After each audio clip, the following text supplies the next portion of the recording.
e Ele mandou eu voltar para a mensagem que Ele colocou no meu coração desde o início deste dia.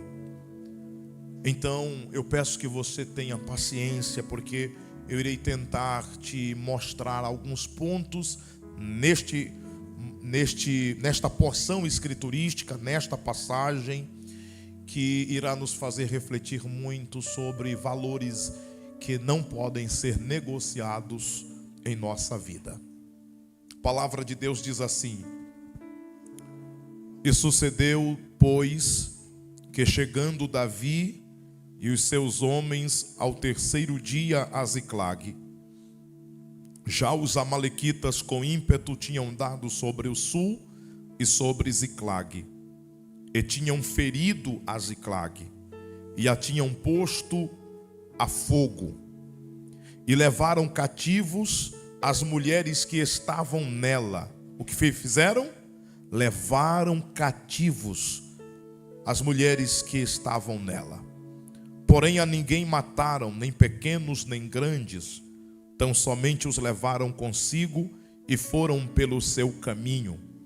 E Davi e os seus homens vieram à cidade, e eis que estava queimada a fogo, e suas mulheres e seus filhos e suas filhas eram levados cativos. Então Davi e o povo que se achava com ele alçaram a sua voz e choraram, até que neles não houve mais forças para chorar. Amém. Todos nós estamos familiarizados com a saga deste personagem chamado Davi.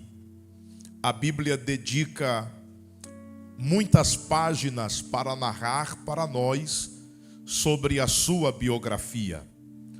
O primeiro livro de Samuel, para você ter ideia, dedica pelo menos a metade do livro para falar sobre a trajetória de Davi. O segundo livro de Samuel, consequentemente, também dedica quase a metade do livro. Davi é mencionado em 1ª e 2ª Crônicas, em 1º e 2º livros dos reis. Ele é mencionado no Novo Testamento, na galeria dos heróis da fé, na carta aos Hebreus, capítulo 11. Jesus Cristo, em uma certa ocasião, foi chamado de filho de Davi. Sem sombra de dúvidas, Davi foi o rei mais famoso, mais célebre de toda a história da nação de Israel. A sua vida, a bem da verdade, começa a ser notável quando, ainda jovem, ele foi ungido para ser rei de Israel. E desde o momento da unção até se cumprir a promessa, ele precisou esperar cerca de 11 anos. Davi, depois de receber a unção, ele enfrentou desafios inéditos. Davi enfrentou o urso, enfrentou o leão, mas o desafio que o tornou um homem conhecido foi quando ele se deparou com o gigante Golias no campo de batalha. Representando a nação de Israel, Davi, que nem alistado era ainda, por conta da sua pouca idade, conseguiu derrubar o gigante Golias. Isto foi notório de tal maneira que o tornou um herói nacional. De uma hora para outra, Davi, desde um anônimo, se torna um célebre, alguém famoso em toda a nação. Mas a sua fama trouxe consigo desafios como perseguição. Por causa da sua fama, o rei que estava em exercício, a saber, Saul, ele sente no coração inveja, ele sente raiva por ver o sucesso, a fama de Davi. Então ele empreende com estratégias para dar cabo da vida de Davi. E agora ele começa uma perseguição implacável contra Davi. Foram 11 anos Saul com o exército de Israel, a todo momento, caçando Davi em todos os lugares para matá-lo. Davi precisou às pressas deixar a sua cidade, a sua terra natal, deixar para trás o seu lar. E passou a viver, pastor Júnior, 11 anos em lugares os mais diversos. Davi foi obrigado uma hora a dormir dentro de cavernas, outra hora a estar a céu aberto no sereno noturno. De uma hora para outra, Davi estava em uma casa escondido, em uma cidade, correndo de um lado para o outro. E durante este período, quem é que não cansa? Quem é que não cansa de ser perseguido a vida inteira? Quem é que não cansa de ser caluniado? Quem é que não cansa de ter um propósito diante de Deus, de fidelidade, de justiça, e ainda assim ser incompreendido, ser perseguido, ser caçado como um criminoso? A pior coisa é você ser perseguido por não ter feito absolutamente nada de errado. A pior coisa é você ser perseguido só porque tem uma chamada da parte de Deus. E alguém não aceita a promessa, e alguém não aceita o chamado. Então se levanta com todas as forças, estratégias escusas, alianças perversas, para tentar dar cabo do teu chamado, para tentar dar cabo do propósito. E por causa disso, neste meio de perseguição, em uma ocasião, Davi recebe um convite, Davi recebe uma proposta esta de migrar para uma cidade chamada Ziclag. Ziclag pertencia aos filisteus. Davi faz uma aliança com um príncipe dos filisteus, e ele leva consigo a sua família. E cerca de 600 homens acompanham Davi para onde Davi vai.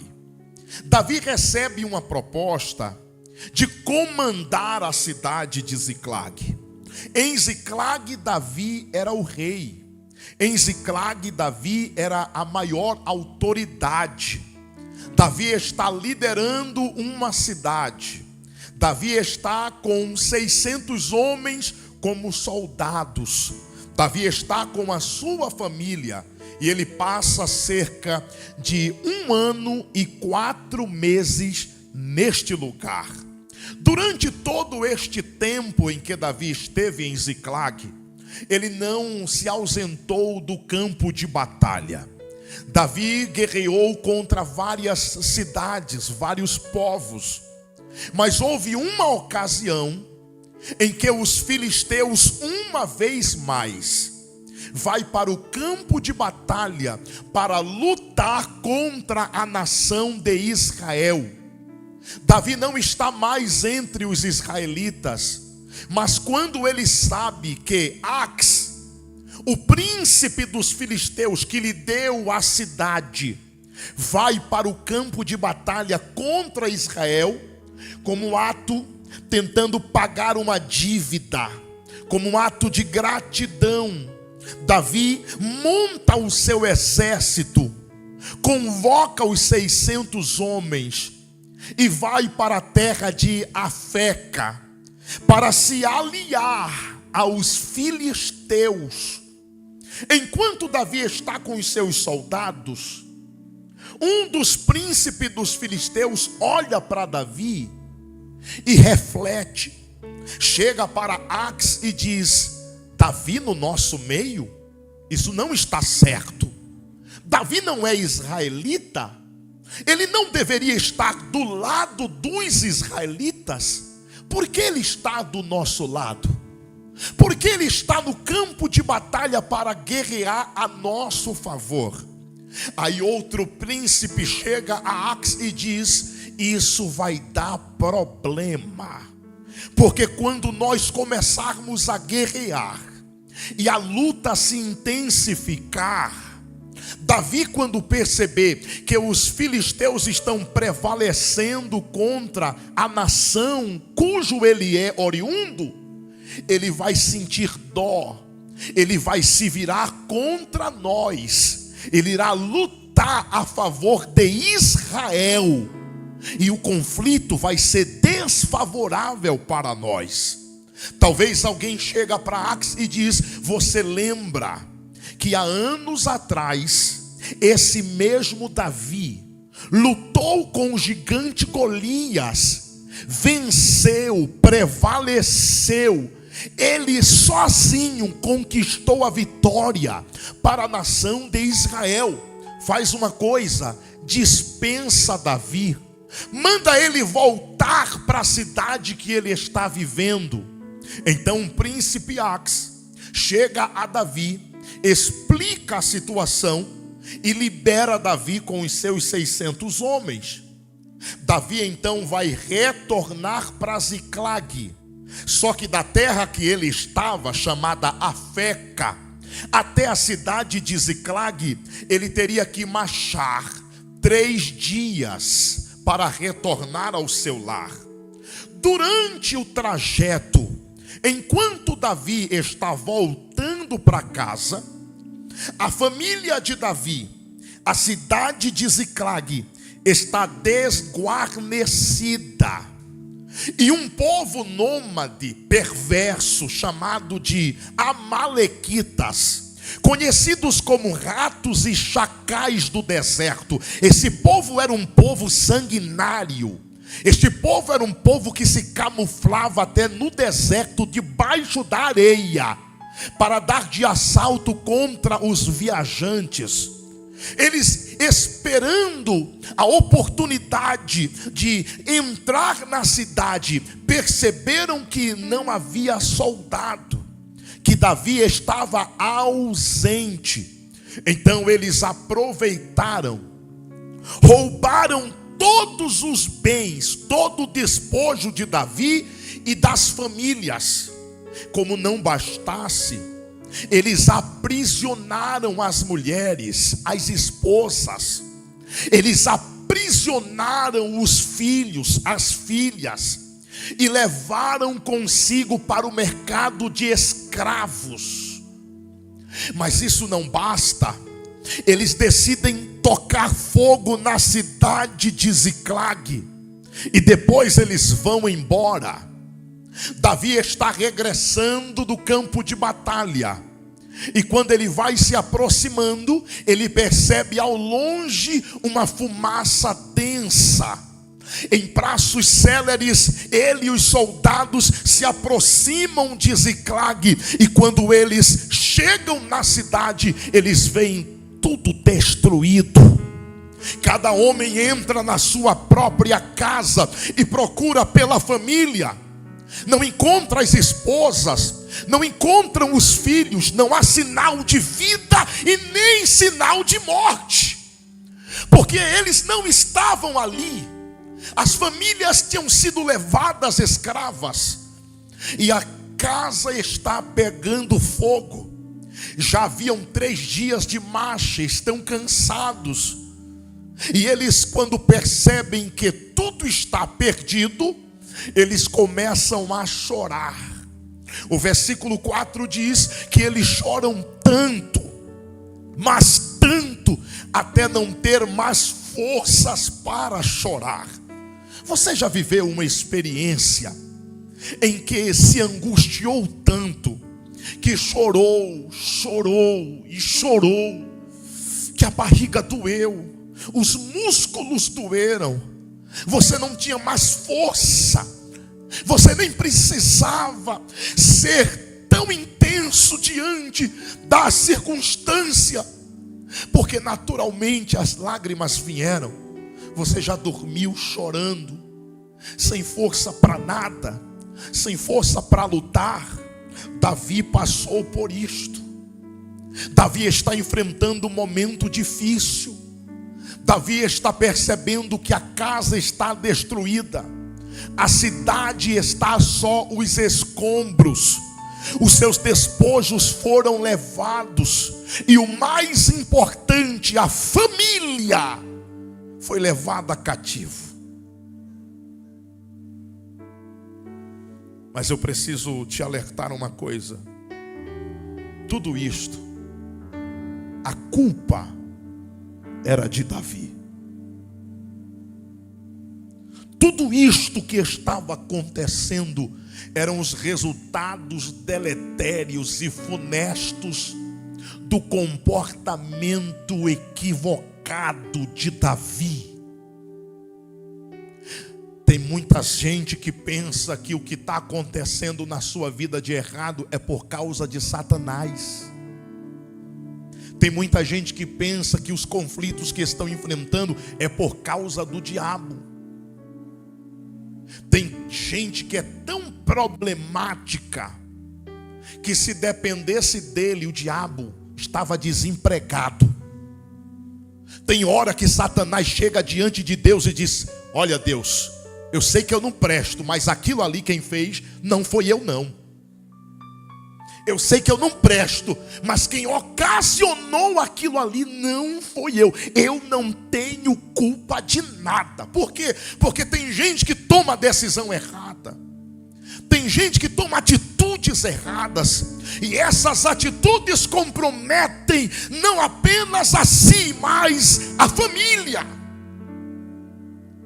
E eu vou agora detectar, diagnosticar, apresentar, pontuar pelo menos 7 erros que Davi tomou e que levaram esta catástrofe. Em primeiro lugar, ele fez uma aliança com alguém que ele não deveria ter feito, mesmo na hora da crise, da perseguição, da escassez. Tome muito cuidado com quem você faz alianças. Eu não disse que a palavra é séria?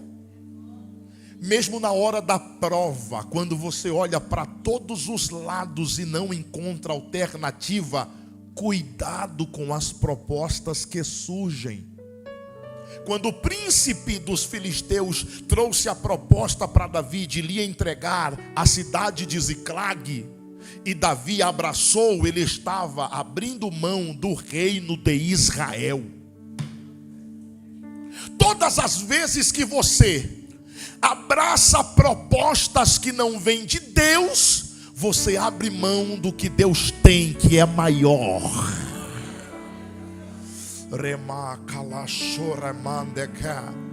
Davi fez uma aliança com filisteus. Filisteus era um povo que não servia ao Senhor. Filisteus era um povo que não adorava a Deus. Então não poderia jamais Davi ter feito aliança com Ax. Cuidado com as alianças que você faz, porque homens de Deus erram também quando fazem alianças com pessoas que não têm compromisso com Deus. Sansão era um nazireu, nasceu reservado e preparado por Deus para um propósito, mas fez alianças erradas. E quando você faz alianças erradas, você compromete o projeto, você anula o que poderia viver futuramente, você perde visão, você perde o senso da direção espiritual. E Deus está nos chamando a atenção nesta noite para termos cuidado com as nossas alianças. Segundo, Davi decidiu ir para o campo de batalha, guerrear uma guerra que não era dele. Não entre em guerras que não te pertencem. Pare de se meter na vida dos outros. Você nem dá conta de resolver os teus próprios problemas e quer ser herói das histórias alheias. Tem gente que entra em confusão porque se mete aonde não foi convidado. Tem casamentos que estão em conflito porque entraram em confusões que não lhes pertencia. Pare de querer gastar energia com briga que não é sua. Pare de querer gastar força, se estressar com guerras que não te pertencem. No máximo que Deus está aconselhando nesta noite é: interceda, ore, mas não entra na guerra dos outros não. Você não sabe como aquela pessoa entrou naquela guerra. Você não sabe as decisões equivocadas que ele ou que ela fez para estar vivendo o que está vivendo agora. Terceiro erro de Davi: ele se ausentou da sua casa. Ele deixou a cidade desguarnecida. Enquanto isto, ele pousava com ar de herói no campo de Afeca, para guerrear uma luta que não significava nada na vida dele. E enquanto ele está dando uma de herói para se mostrar para os filisteus, para dizer assim: eu estou com vocês, a cidade de Ziclag estava sendo invadida pelos amalequitas, e a sua família estava sendo aprisionada e levada cativa por causa da sua ausência. Deixa eu te falar uma coisa: não se ausente de casa.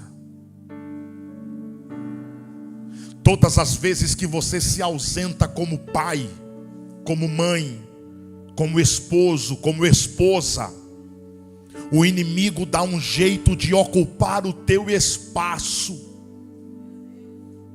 Todas as vezes que você se ausenta, você permite que Satanás dê um jeito de ocupar o vácuo de alguma maneira, para colocar a perder a tua família, o teu casamento, o teu chamado ministerial. Deus está falando conosco: ei, homens, ocupe o seu lugar de esposo, ocupe o seu lugar de pai. Mulheres, ocupe o seu lugar de esposa, ocupe o seu lugar de mãe. Varão, todas as vezes que você não ocupa o seu lugar de esposo, que não elogia sua esposa, que não agradece o empenho dela dentro do lar, Satanás coloca uma amalequita para do outro lado, quer seja no trabalho, nas redes sociais, falar palavras que agradam e afagam o ego dela. Serva de Deus, todas as vezes que você se ausenta como esposa, Satanás lança propostas indecorosas para que o teu marido caia em adultério. Todas as vezes que você se ausenta como pai ou como mãe, Satanás usa influências malignas para conduzir os teus filhos à pornografia, às drogas, à criminalidade. Deus está nos falando nesta noite: não permita que Satanás coloque ninguém no teu lugar. Seja um esposo parceiro que valoriza a tua esposa. Seja uma esposa parceira que valoriza o teu esposo. Seja um pai, uma mãe presente, que aconselha, que curte momentos agradáveis com o filho, com a filha. Tem muito filho de crente aí dizendo: papai nunca tem tempo para jogar uma bola comigo, papai nunca tem tempo para jogar um videogame comigo, papai nunca tem tempo para me levar para tomar um banho de piscina, papai nunca tem tempo tempo para me levar para o shopping para passear. Enquanto isso, os amiguinhos, sendo endemoniados, estão tentando destruir a mente do teu filho e da tua filha. Pai, seja presente. Mãe, seja presente. O que tem de mulheres viúvas, de maridos vivos dentro de casa. A mulher se prepara, toma banho, bota o perfume, se deita na cama e fica aguardando o esposo. E o abestalhado, me permita a expressão, está com o celular na sala, perdendo tempo. No outro dia, bem cedo, vai trabalhar. E é a correria frenética do dia a dia, do cotidiano. E nunca olha para a esposa, nunca diz que ela está bonita, que gostou do vestido, que gostou do penteado. Ou você acha que Deus não fala isso também no culto? Tenha Malequita de olho no teu esposo, na tua esposa, na vida dos teus filhos, e quer aprisioná-los, levá-los para a destruição total, causar opróbrio dentro da tua casa, destroçar teu ministério. E Deus me trouxe hoje para dizer: ocupe o seu espaço. Ocupe o seu espaço, para lá na frente não culpar Satanás, para lá na frente não dizer que foram os demônios, foi a tua ausência. Ocupe o seu espaço. Ocupe o seu espaço. Olha para o crente que está do seu lado, e se for teu cônjuge, melhor ainda. Olha nos olhos dessa pessoa e diz: ocupa o teu espaço. Ocupa o teu espaço. Para Satanás não ver brecha, para Satanás não ver ocasião propícia, para Satanás não ver oportunidade para acabar com a tua família e teu ministério. Deus está nos convocando nesta noite a ocupar o nosso espaço. Na minha casa, a Malequita não vai acabar com o meu casamento. Na minha casa, a Malequita não vai acabar com os meus filhos.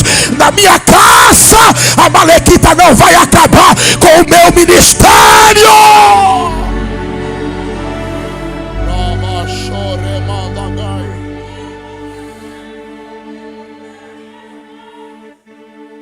Quando Davi chegou em Ziclag e viu tudo destruído, o texto que nós paramos a leitura diz que ele chorou até não ter mais força para chorar. Escuta, apenas chorar não resolve. Apenas chorar não muda situações.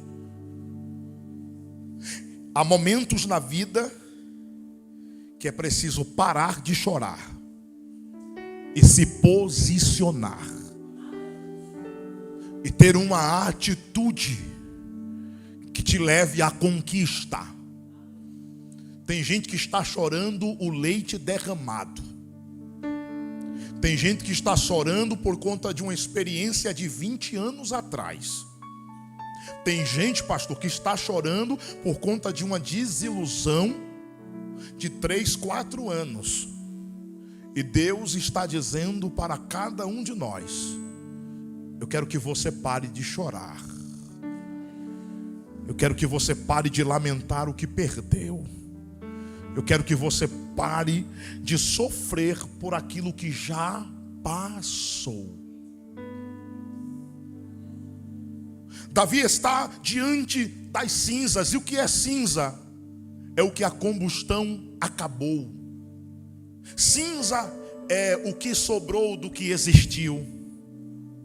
Davi está diante de algo que acabou. E ele começa a chorar. E enquanto ele está chorando, a cinza continuou sendo cinza. O problema continuou sendo problema. a família continuou aprisionada. Então, enquanto Davi está chorando até não ter mais forças, o versículo de número 6 diz que ele se esforçou. Olha que diz o versículo 6: Davi se esforçou no Senhor. É quando você se esforça que os céus começam a se mover a teu respeito. É quando você se esforça que Deus começa a estender o braço forte. Olha o que Deus falou para Josué, e eu preguei aqui outro dia sobre isso: esforça-te e eu serei contigo. Deus não disse: Josué, eu serei contigo, te esforça. Não, porque Deus é com quem primeiro se esforça. Deus é com quem primeiro sacode a poeira. Deus é com quem não se rende. Deus é com quem não se entrega. Deus é com quem não se prostra. Deus é com quem se inconforma. Deus é com quem não aceita. A situação pode estar deplorável como estiver. Deus está dizendo: não aceite esta situação, não aceite este problema, não se acomode, te esforça, te esforça, te esforça.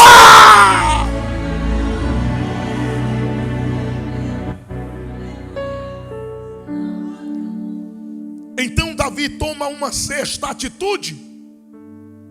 Ele decide orar a Deus. Durante 1 ano e 4 meses que ele esteve vivendo na cidade de Ziclag, ele abandonou a oração. Eu vou repetir. Durante 1 ano e 4 meses que ele estava residindo em Ziclag, ele abandonou a oração. Antes de chegar em Ziclag, para todas as guerras que ele ia, antes ele orava. Ele parou de orar, continuou indo para a guerra e continuou vencendo. Aí ele pensa que por um tempo, mesmo sem orar, vai dar certo. Eu nem orei, mas eu alcancei vitória. Eu nem orei, mas eu venci tal povo, tal nação. E às vezes o crente abandona a oração e as coisas por um tempo continuam dando aparentemente certo. Quando ele cai em si, está tudo destruído.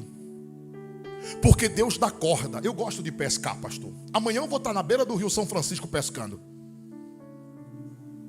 A gente coloca a isca, e quem pesca sabe disso. Se você quer pescar um tipo de peixe, você tem que saber qual é a isca que agrada a ele.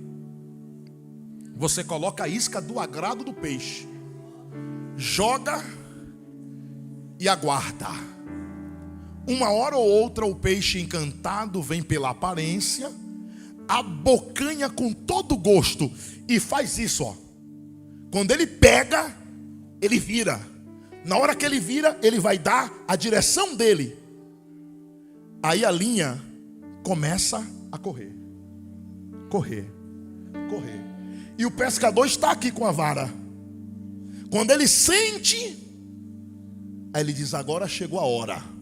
Aí ele puxa. Quando ele puxa, nem precisa muita força, o anzol entra na carne do peixe. E ele pode espernear do jeito que quiser. Ele está rendido. Aí o pescador com toda a calma vai puxando no molinete. Vai puxando. E ele vem brigando, mas não consegue desvencilhar. Tem crente que está no anzol de Deus e nem percebeu ainda. Não está orando mais, não está se consagrando. Eu falei que a palavra ia ser ora. E ainda está dizendo: mas Deus está me abençoando, mas Deus está comigo. Tá não, ele está com anzol. E ele vai puxar. e ele vai puxar.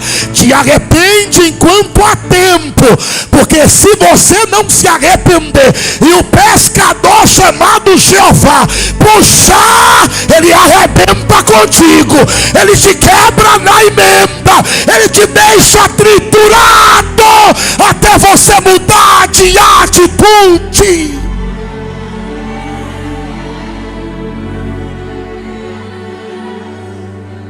Durante 1 ano e 4 meses, ele parou de orar e parecia que Deus estava aprovando.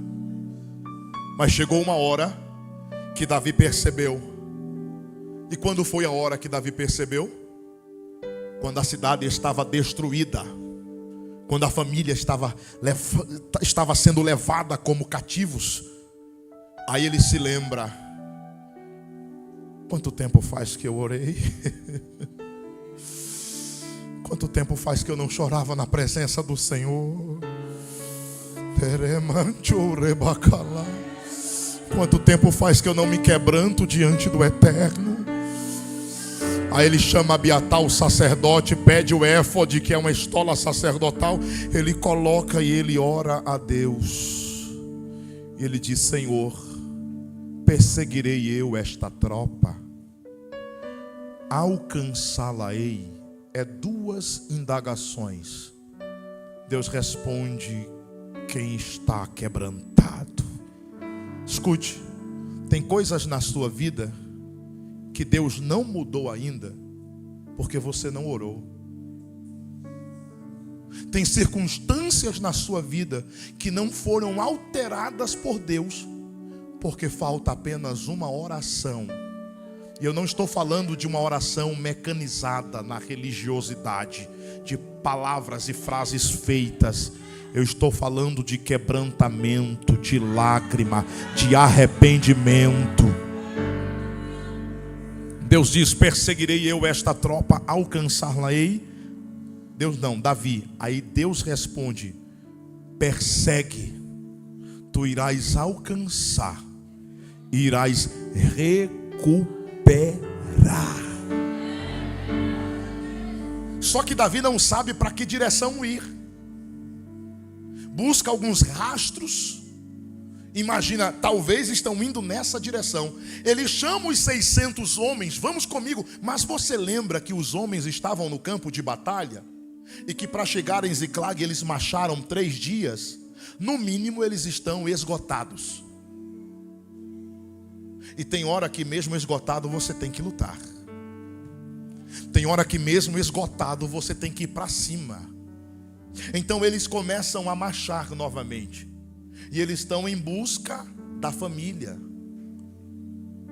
Mas eles não sabem para onde vão. Passam por um ribeiro chamado Besor. Dos 600 homens, 200 olham para Davi e diz: Davi, nós estamos exaustos. Nós não aguentamos mais. Nós vamos ficar por aqui. E 200 homens ficam para trás. Na caminhada é assim. Tem gente que na metade para, desiste. Começou com você, começou orando do teu lado, evangelizando, fazendo a obra, trabalhando com você, mas cansou, desistiu. Aí Davi olha e diz: mas eu tenho que ir atrás da minha família. E ele está em frente ao ribeiro. Eles estão com bagagens, eles não podem atravessar o ribeiro com as bagagens. Então eles decidem colocar as bagagens de lado. Eles deixam a bagagem para trás, para atravessar a nado o ribeiro. Escute, na vida, para você viver conquistas, você vai ter que aprender a perder amizades e a se desfazer de bagagens desnecessárias. Você está entendendo o que Deus está falando? Eu não vou entrar em detalhes aqui, mas Deus está dizendo que falta algo na sua vida para que o poder dele se manifeste com plenitude. Largue a bagagem, largue o lixo, o peso morto que está atrapalhando a tua comunhão. a tua intimidade com Deus. Largue a bagagem. Mais na frente, eu estou correndo aqui por conta da hora. Mas na frente, Davi e os seus homens se deparam com um homem que estava à beira da morte. Era um escravo egípcio. Davi ordena que dê alimento a ele. E ele se alimenta, toma água. Depois de recompor as energias, Davi tem um particular com esse homem e pergunta: quem és? Para onde vais? Ele diz: eu sou escravo egípcio e o meu senhor me largou aqui há 3 dias porque eu adoeci. Nós estávamos sobre o sul, sobre Judá, destruímos muitas cidades, passamos por Ziclag, olha, queimamos a cidade e viemos. Davi olha e diz: vocês passaram por onde? Por Ziclag. Davi diz: me leve aonde estão os teus senhores. O homem diz: mas me promete algo, que tu não irás me entregar nas mãos do meu senhor. Davi diz: negócio fechado. Escuta isso. Esse homem se torna o GPS de Deus no deserto, mostrando o caminho certo para Davi chegar aonde estava a sua família. Eu preciso te dizer que Deus vai te mostrar uma saída, que Deus vai te mostrar o caminho certo, que Deus vai colocar ao teu lado pessoas que somam, que te conduz, que te aponta o caminho, que te mostra como chegar. Esse homem também representa o Espírito Santo. Na hora que você está no desespero, que não sabe se vai para a direita, se vai para a esquerda, se retrocede, se avança, o Espírito Santo chega e mesmo você cansado, abatida, se sentindo destruído, o Espírito Santo chega, te abraça, renova as tuas forças e te diz: levanta a cabeça, segue em frente, eu te conduzo ao renovo, eu te conduzo à restauração, eu te conduzo à vitória. Deus vai te dar o caminho certo, Deus vai te apontar o caminho certo. Você não vai ficar perdida, você não vai ficar perdido. Deus está mostrando a direção que você tem que percorrer para alcançar aquilo que você precisa, aquilo que Satanás tentou roubar e destruir na tua vida. Deus está mostrando, vai ser recuperado, nada vai se perder.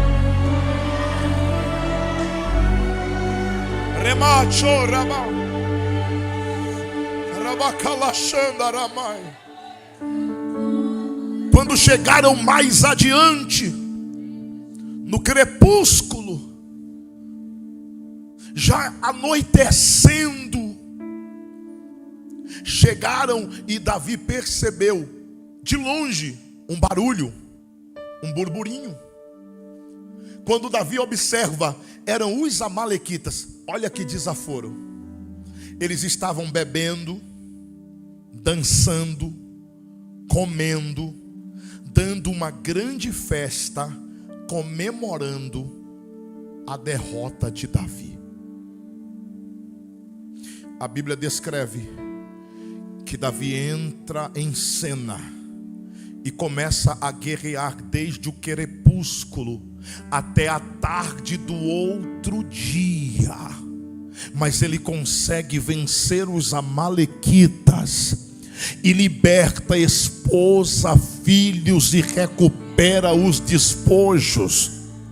E os inimigos, os amalequitas, fogem de diante de Davi e do seu exército. lado. O que eu quero dizer com isto? Satanás pensou que ia dar festa pela tua derrota, pela tua desistência. Satanás pensou que ia dar festa por causa do divórcio dentro da tua casa. Satanás pensou que o teu ministério ia acabar, mas Deus me trouxe para declarar para todo o inferno ouvir que a festa foi cancelada, porque Deus irá libertar, Deus irá restaurar, Deus irá quebrar correntes espirituais lá dentro da tua casa. Deus irá te dar prosperidade, Deus irá conduzir nesta peleja e você irá vencer, vencer, vencer, vencer, vencer. Tua família não vai ser destruída, teu ministério não vai ser destruído. Satanás não vai dar cabo do projeto de Deus na tua vida. Deus está dizendo: eu te separei para a conquista, eu te separei para a vitória. As ferramentas de Satanás já foram despedaçadas. Recebe de Deus aí, recebe de Deus agora. Fica de pé para adorar esse Deus poderoso.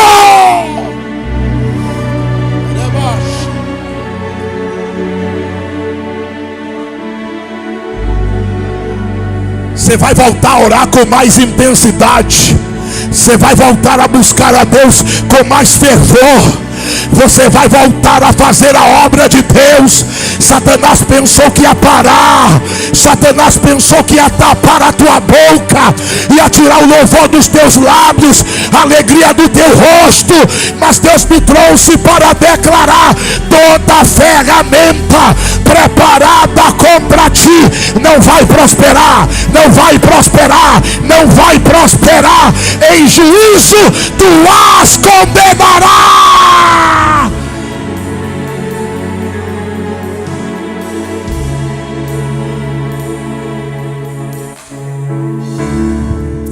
Fecha os teus olhos. Pai, eu oro por este homem, eu oro por esta mulher. Eu peço a tua bênção de renovo, de restauração. Esse crente que nunca mais falou em línguas estranhas, abraça ele agora, abraça ela agora. Satanás está tentando acabar com a vida dele, acabar com a vida dela, trazendo desânimo, a angústia, o desespero, a insônia, a perda de apetite. Mas o Senhor está quebrando agora toda maldição, todo encantamento, despedaçando agora o arco, cortando os ferrolhos, queimando. Recebe de Deus, recebe de Deus, recebe do Pai agora.